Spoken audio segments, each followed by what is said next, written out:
Hello again, and thank you for joining us on Classic Vinyl Podcast. We're going to do the mighty Led Zeppelin today. The mighty Led Zeppelin. It went over like a Led Zeppelin. I am one of your hosts, Justin. I'm here with my other host, Tyler. Yep, I'm here too. You ready for our third Led Zeppelin album? I am so ready for Led Zeppelin. Led Zeppelin III. Yeah, it's the Roman numerals. Yeah, Led Zeppelin III.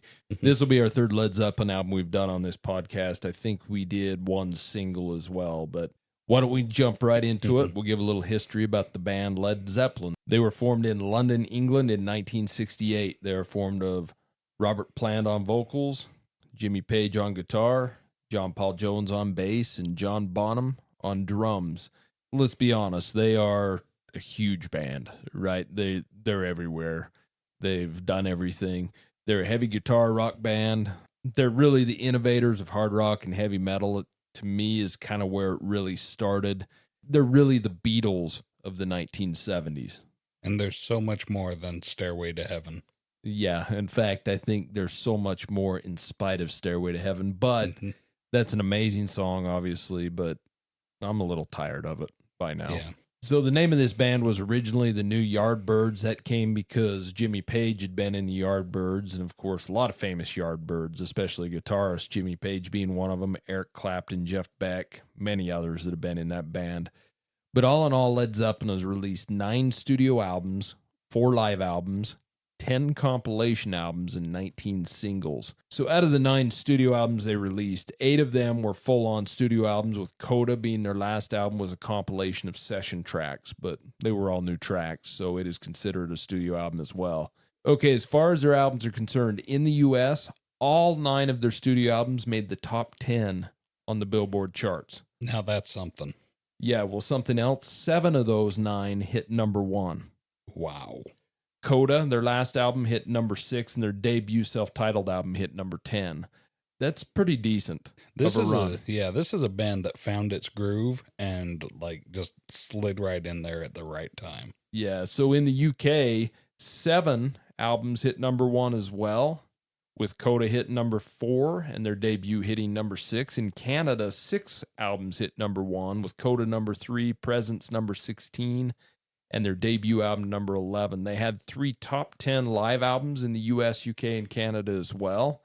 Several compilation albums of theirs were top charting all over the countries in the world as well. So the singles from this band are a little bit different story.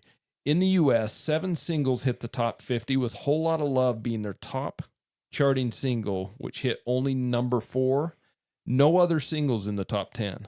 That's surprising. So the fact that this band, every album was in the top 10, 7 of them hit number 1. This is an album band, not a singles band. For sure. Even though no matter what classic rock radio you turn on today, you hear a Led Zeppelin song. They're still played heavily, but their songs just did not, they never had number 1. Yeah, they're played heavily, and not just Stairway to Heaven. These guys have a lot of them on the radio.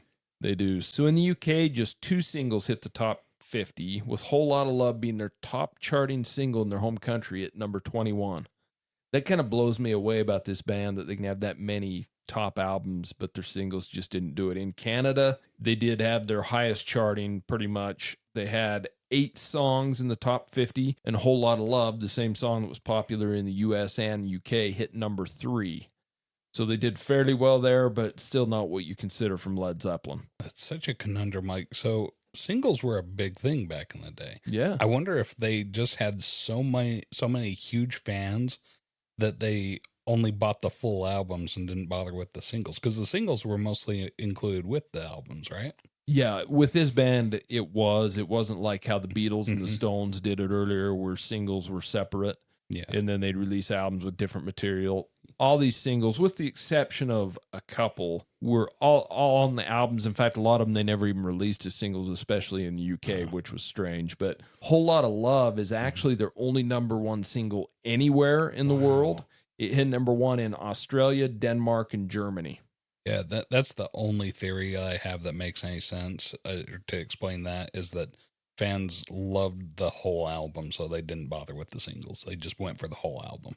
Yeah, well, they obviously did well with the albums, but Led Zeppelin II was their first number 1 album. And after that, they had 6 consecutive #1 albums in the US and 8 consecutive #1 albums in the UK.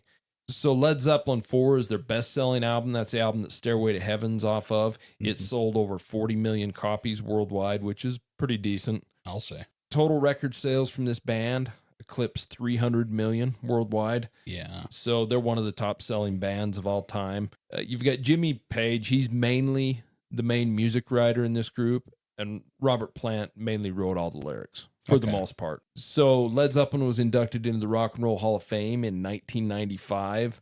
And like I said, this was the big band of the 70s. They pretty much ruled everything as far as album sales were concerned. This band was originally one thing is going to be Jimmy Page, Jeff Beck, Keith Moon, and John Entwistle, and possibly Steve Winwood on vocals. That would have been kind of an interesting band. I'll say that would have been a very different sound for sure. Robert Plant joined the band as the vocalist. He suggested John Bonham, and John Paul Jones inquired about bass, and he soon joined after, and so we have Led Zeppelin as it was. John Bonham died in October of 1980. They've had a few reunions in the later years, some with Jason Bonham, John Bonham's son, on drums, but nothing really big from them. It's kind of interesting because they made all their albums, and once John Bonham was dead, they were done. Yeah, let's see. And he's the drummer? Correct. So he died around the same time that Keith Moon was 78? Yeah. Okay. Yeah, right close to the same time. The two, in my opinion, the two best rock and roll drummers of all time. Yeah, both of them died tragically young. Yes, they did, and it's unfortunate. But Led Zeppelin's kind of like the Beatles in a way where they just had that big push of albums and material that came out, and they crushed everything with it, and then they went away. Oh, yeah. But they still endure today. So an amazing band. I mean, their legacy lives on. I'm a huge Led Zeppelin fan. I know on some of our Who episodes, I have said the Who is the best rock and roll band ever, and I stand by that. I really think they are, but I think Led Zeppelin in some way had a bigger run of albums in there. Okay. I think the Who's a better live band. Yeah, you've mentioned that before, the Who's a better live band. So is it fair to say that Led Zeppelin's a superior album band? I think overall, yes, but I would put 2 or 3 of the Who albums up against any of the Led Zeppelin albums. In fact, I like the Who a little more than Led Zeppelin myself, but they do have a lot of throwaway albums, which I do not think Led Zeppelin does. Yeah, and the Led Zeppelin, it seems like hundreds of millions of dollars in sales. Oh, yeah. That's hard to fight against, you know. That speaks pretty strong. So do you want to get to the album review? Let's review the album. And now it's time for the album review. Okay, so today we're doing Led Zeppelin's 3rd studio album, obviously titled Led Zeppelin III, or as Tyler says, Led Zeppelin I. I figured that the first song on it was the title song. I. It might have been. Yeah. So this, of course, is the band's 3rd studio album. It was released on October 5th of 1970. Recorded from November 1969 to August 1970 in numerous locations. They used the Rolling Stones mobile studio, and it was also recorded at Island and Olympic Studios in London. So it was released on Atlantic Records, and this whole album was produced by their guitarist, Jimmy Page. This album's kind of different from the first two, as it was definitely a move from straightforward rock and roll to more of an acoustic rock folk style. It was a different move for them, and a lot of people actually didn't like, I shouldn't say a lot of people, but there were critics at the time of, why are you going to that different sound? You know, we like the straight across rock and roll blues sound, and I might tend to agree with that a little bit, but we'll get into that later. This one does seem to delve into not necessarily bluegrass, but kind of country. Some of it does, yeah, some of it does.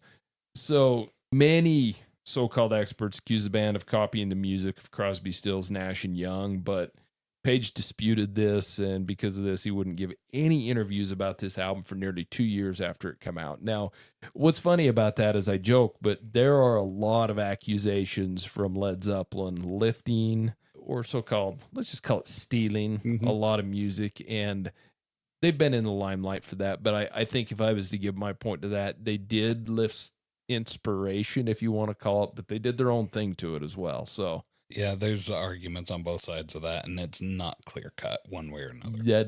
That doesn't save you from lawsuits, though. No, there's going to be an ongoing debate for years to come over that. Yeah. So on this album, Robert Plant wrote all of the lyrics on this album except one song, Tangerine, which was written by Jimmy Page fully.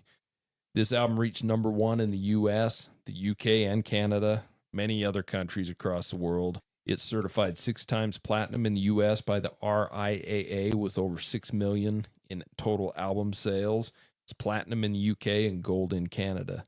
It was also reissued in 2014 with multiple different versions. It had, a bunch of alternate takes and bonus tracks, and it had been remastered. It's kind of been interesting to listen if you have a chance to listen to it. The reissue actually charted in the top 10. It hit number 10 on the Billboard charts. So pretty good for a band 45 years later. Not too shabby. Yeah, not too bad. One thing that's really interesting about this album is the album art.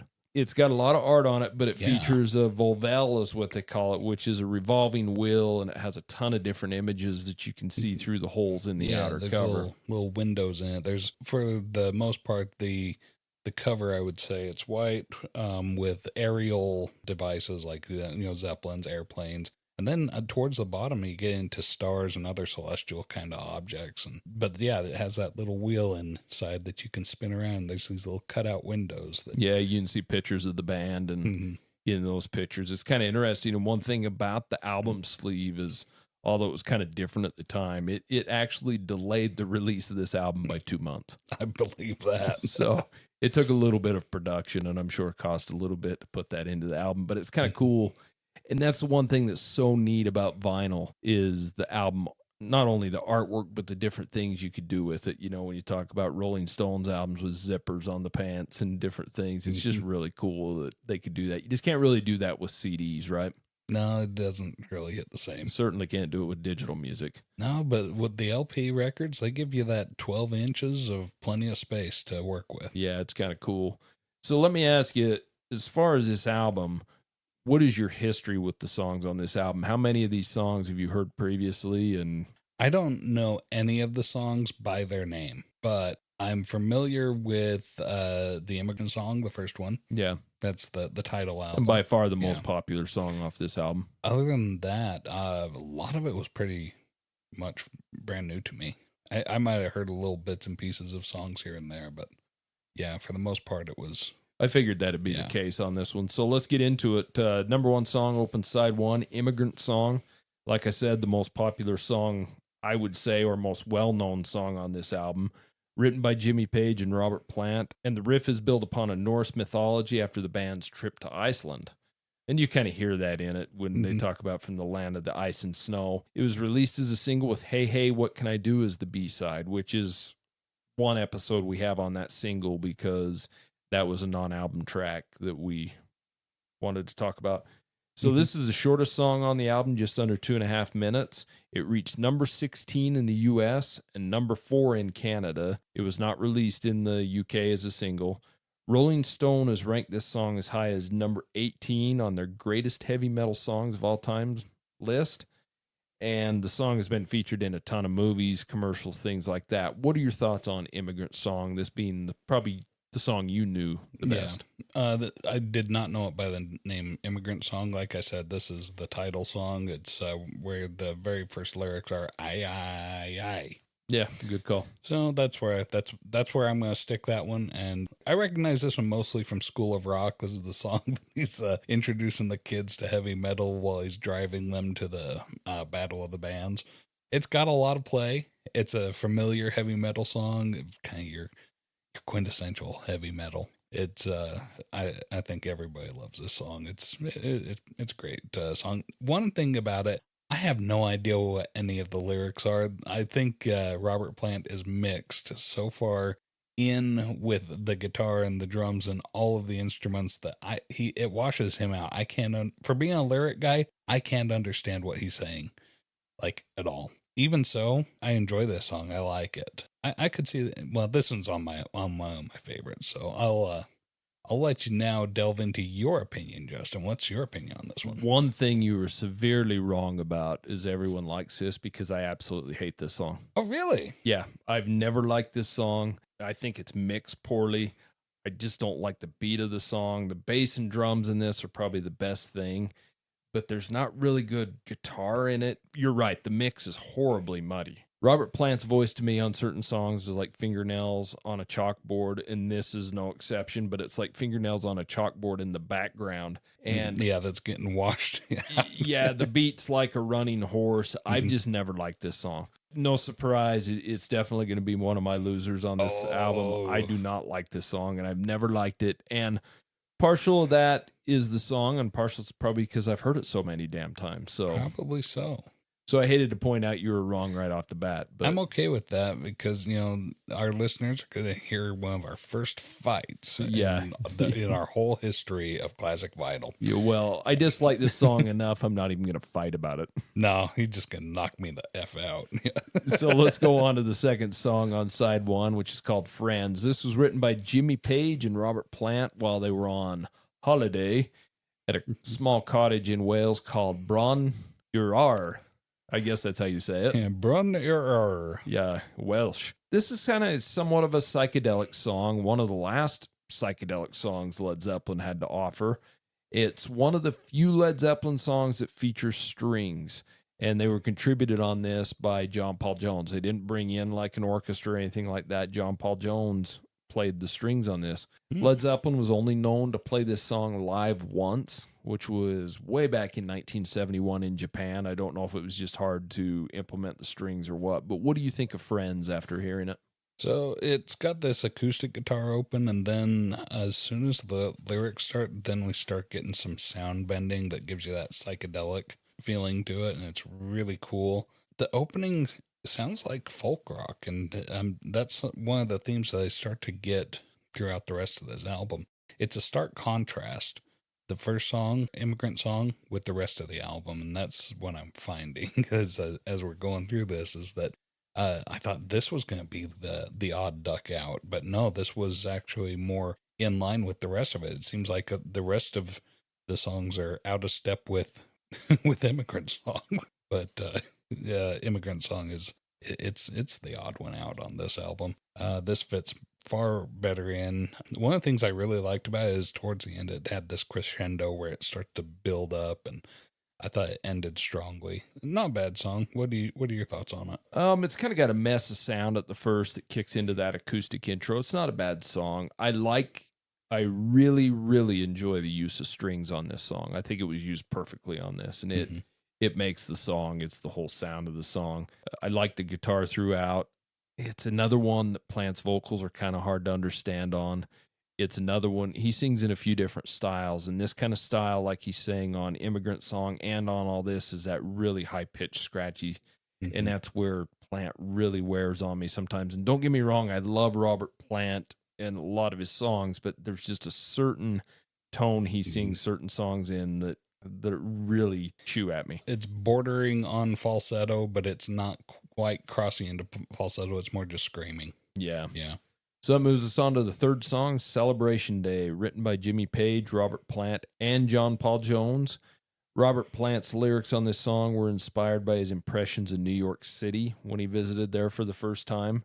Celebration's also the title of the band's, I believe, last concert film that was released in, I think, 2012, I believe is when it was released. This song was almost left off of this album, according to Jimmy Page. The beginning of the master tape was messed up somehow. It got kinked and it wouldn't play in the tape machine. So they cut it out and they used the ending synthesizer on the previous song, Friends, and kind of composited it over the edit to disguise that this song had been screwed up. So you have Friends fade directly into this song.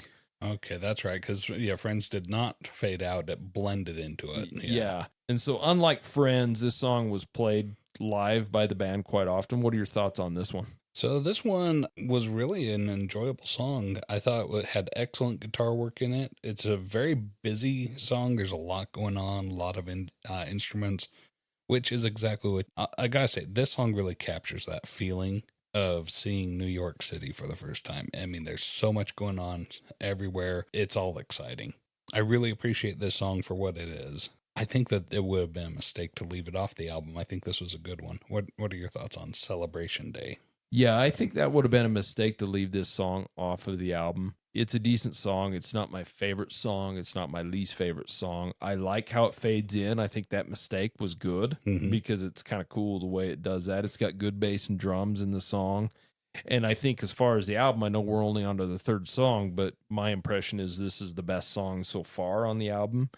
It's got decent guitar in it, good little licks in it from the guitar, and it's got a fairly simple guitar solo in it from Jimmy Page, but I really like it. I think it's a good song, and it's starting to get this album where I want it to be. Yeah. So that moves us on to song number 4, Since I've Been Loving You.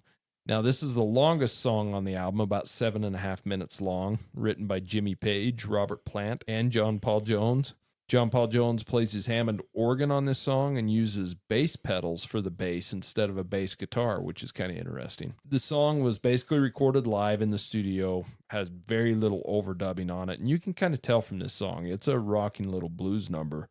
Robert Plant drew off of the lyrics on Moby Grape's 1968 song Never, and what I mean by he drew off of them, I mean he stole them, because go listen to that song or go look at the lyrics side by side. Basically, the opening of the song, they're not only similar, they're like identical in lyrical content. It's also got a riff in this that's from the Yardbirds song, New York City Blues, and it's exactly the same as that. This band likes to lift a lot of things, and now I can say this much, the Yardbirds were Jimmy Page's band, or he was in the band, so. Yeah, so Jimmy Page, he's kind of a scrapbooker when it comes to how he makes his songs. Yeah. And this is a good blues song. It was played live often by the band. It has been considered one of the best guitar solos of all time in this song. So what do you think of Since I've Been Loving You? So this is where on the album it starts to take a bit of a turn into the blues. This song's got a very jazzy feel to it. This isn't so much country as some of the later songs on the album that we'll get to. This, it's a good song. It doesn't really fit with the rest of the songs on side 1, but it's not a bad song. I mean, it's not, for being the longest song on the album too, I think it stands on its own very strongly. Really like the way it's all put together and the way it all comes to the sound. That guitar solo, yeah, I mean, he's all over the frets. This is a really cool guitar solo. And it sounds like, as I'm listening to the lyrics, this is one song where I could actually get some of the lyrics. It sounds like love is pain for him, or at least this love that he's got. This relationship is pain. He has to work at loving her from 7 to 11 every day. And it seems like it's a real drag on him. Break up, bro. That's what I say. What do you think? I really enjoy this song, and I agree with you saying this is different from the rest of the song. It's different from the rest of the songs on side 1. It's different from the rest of the songs on side 2. To me, this is what Led Zeppelin is great at. This is a straight blues rock and roll done in the Led Zeppelin style. I really like Robert Plant's vocals on this. They don't scrape at me on this. You can understand them. He's singing a little more low. It just, to me, this is good Led Zeppelin. It's got a great slow bluesy intro, good low bass, and the drumming in it's perfect. It's got good guitar licks throughout. In fact, the song's pretty much instrumental the first minute. I don't think Plant sings in this song till like a minute 15 or something like that. And I really enjoy when songs start out that way. Page, if you notice the guitar throughout, he accentuates all the lyrics when Robert Plant sings with cool little licks. And the guitar solo, I couldn't agree more. This is one of the best guitar solos from Led Zeppelin and one of the best guitar solos in rock and roll. It is a great guitar solo. He does an amazing job at that. And one thing I think people need to listen to at the end are the drum fills. This is coming from the second best drummer of all time next to Keith Moon. Of course, I joke Led Zeppelin fans, and I am a huge Led Zeppelin fan, and I don't really get into that, but I love both bands. And so, but you know what? They didn't make a Muppet after John Bonham. That's a good point. But listen to those drum fills at the end of this song. I think this song's put together perfectly. And so I really enjoy this one. So that brings us to the last song on side 1, Out on the Tiles. Now, this one was written by Jimmy Page, Robert Plant, and John Bonham. And John Bonham was actually given a writing credit on this one because he was always talking about going out on the tile, which was referring to going out on the town or basically out to the bars. Okay. Right. So the title basically come from his saying that all the time. Now, one interesting thing about this song in Japan, this was mistakenly put on the B-side of Immigrant Song rather than Hey, Hey, What Can I Do? And those copies, if you have one of those, they are worth a ton of money because it was an accident. And it only happened in Japan. I've seen one on eBay at one point, and it was going for quite a bit of money. So if you have one of those singles, you've got some gold. But what do you think of Out on the Tiles? I really like the strumming guitar open on this one. Jimmy Page is an excellent guitarist. I mean, master guitarist. This is amazing. This song, it didn't really ring my bells too much. I love the story behind the song about mistake in Japan, putting it as the B-side. But I don't have a whole lot to say. This song is just kind of meh. It's not doing anything for me. What about you? Well, it did have a really heavy opening with the bass and guitar and a very steady drum beat. I like the guitar quite well in this song. The vocal is a good vocal compared to some of the other ones. I think this is another one that Plant really sings well in, and it doesn't give you that, at least doesn't give me that, where it just scratches at me. I guess if I was more of a pub crawler or a, clubber type guy to go to the bars, maybe this song would resonate with me, but I'm not.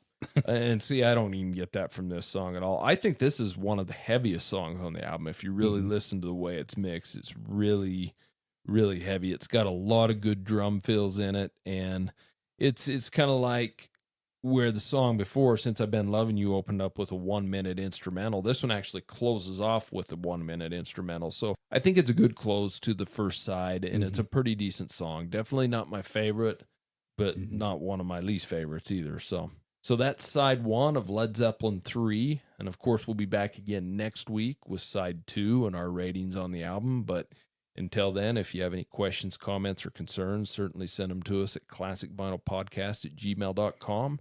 And like always, we appreciate you listening. So until next time, see ya.